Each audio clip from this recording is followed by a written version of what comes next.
নমস্কার বন্ধুরা, আপনাদের সবাইকে সীমা রান্নাঘরে স্বাগত। আজ আমি রান্না করব দই বাটা। দই বাটা রান্না করার জন্য আমি এখানে বাটা মাছ নিয়ে নিয়েছি 500 গ্রাম। 500 গ্রামে 5 পিস বাটা মাছ উঠেছে। তো 500 গ্রাম বাটা মাছ রান্না করব, তার জন্য আমি প্রথমে বাটা মাছগুলোকে পরিষ্কার করে ধুয়ে কেটে বেছে পরিষ্কার করে নিয়েছি। এখন আমি কি করব, বাটা মাছগুলোতে প্রথমে নুন দিয়ে দেব, দিয়ে দেব গোলমরিচের গুঁড়ো,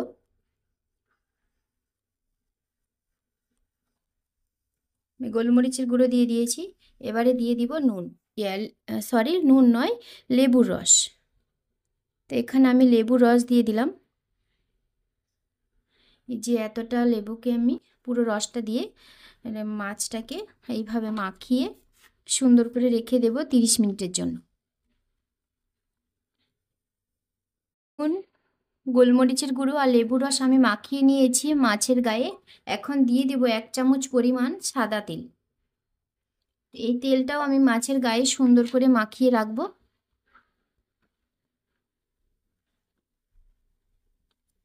তো মাখিয়ে এইভাবে আমি মাছটাকে রেখে দেব 30 মিনিটের জন্য।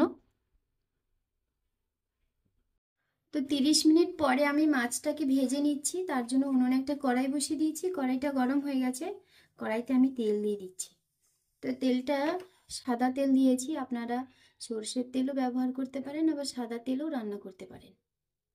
তো তেলটা গরম হয়ে গেছে, এখন আমি মাছগুলোকে দিয়ে দেবো তেলের মধ্যে।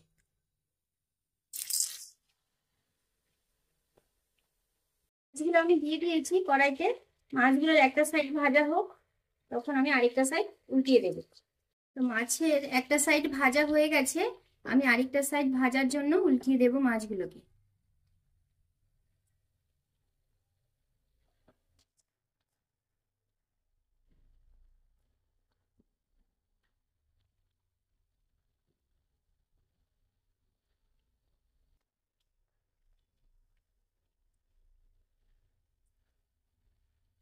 মাছগুলো ভাজা হয়ে গেছে, মাছগুলোকে এখন আমি তুলে নেব।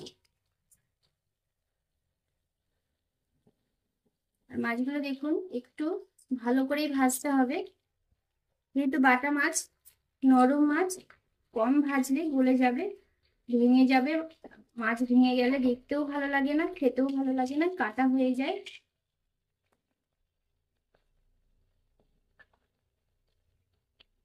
তো মাছগুলো আমি ভেজে তুলে নিয়েছি, বাকিগুলো আমি ভেজে নিচ্ছি।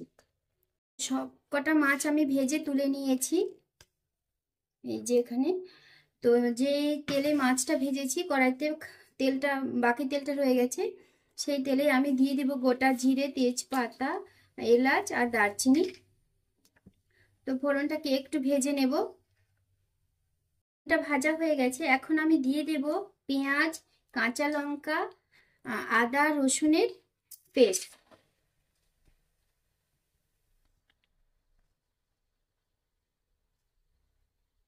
এখানে আমি 10 থেকে 12টা কাঁচা লঙ্কা দিয়েছি, 5 কোয়া রসুন দিয়েছি, আর মাঝারি সাইজের 3টে পেঁয়াজকে একসঙ্গে নিয়ে বেটে দিয়েছি, আর 1 ইঞ্চি আদা একসঙ্গে বেটে নিয়েছি। তো এই সমস্ত কিছুর পেস্ট আমি একসঙ্গে করে নিয়েছি। তো এই মশলাটাকে আমি ভালো করে কষিয়ে নেব, যতক্ষণ এই মশলাটা থেকে জল ভাবটা কাটছে ততক্ষণ ধরে আমি মশলাটাকে কষিয়ে নেব। দিয়ে দেব স্বাদ মতো নুন।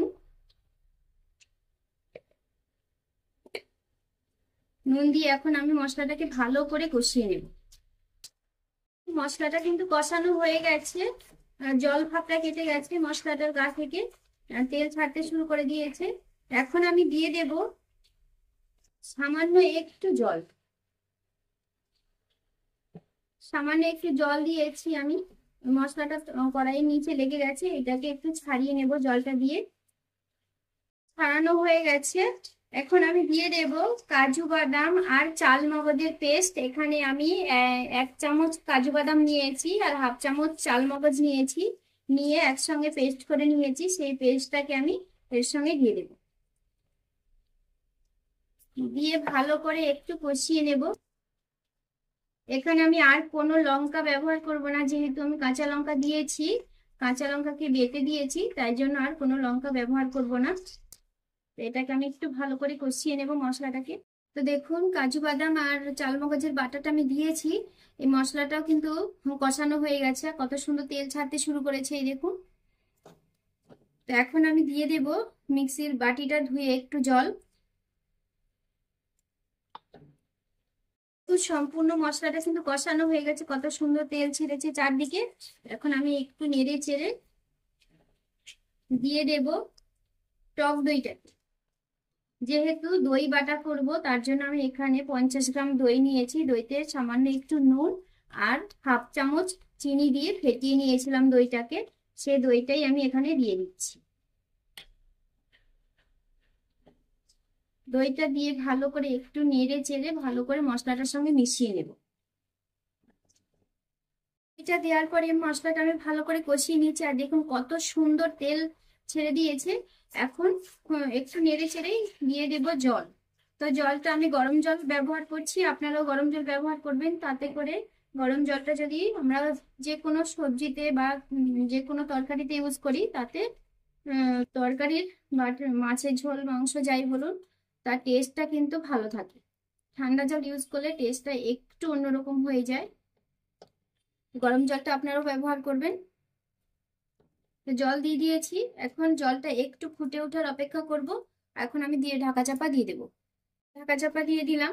ঝোলটা ফুটে উঠলে তারপর আমি ভেজে রাখা মাছগুলো দিয়ে দেবো। তো ঝোলটা ফুটে গেছে, এই যে দেখুন। এখন আমি দিয়ে দেবো ভেজে রাখা মাছগুলোকে।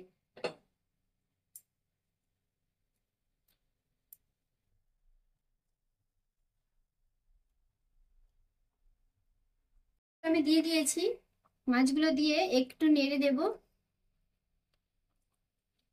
নেড়ে দিয়ে আমি আবার ঢাকা চাপা দিয়ে দেব। ঢাকা চাপা দিয়ে গ্যাসের ফ্লেমটা মিডিয়ামে রেখে এইভাবে আমি 5 মিনিট রান্না করব।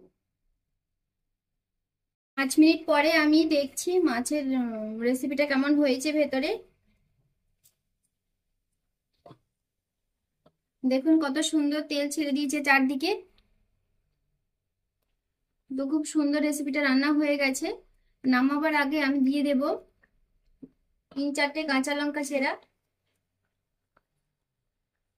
আর দিয়ে দেব সামান্য একটু গরম মশলার গুঁড়ো।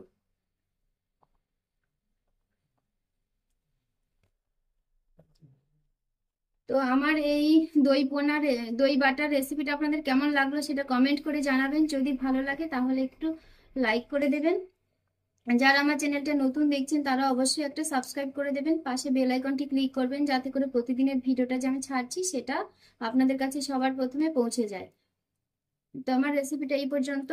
সবাই ভালো থাকবেন, সুস্থ থাকবেন, সবাইকে টাটা। এখন আমি মাছের রেসিপিটা নামিয়ে 5 মিনিট পরে গরম গরম ভাতের সঙ্গে পরিবেশন করব। আপনারা ভাতের সঙ্গে খেতে পারেন, ফ্রাইড রাইস, পোলাও, এমনকি পরোটা, রুটি সবকিছুর সঙ্গেই খেতে পারেন।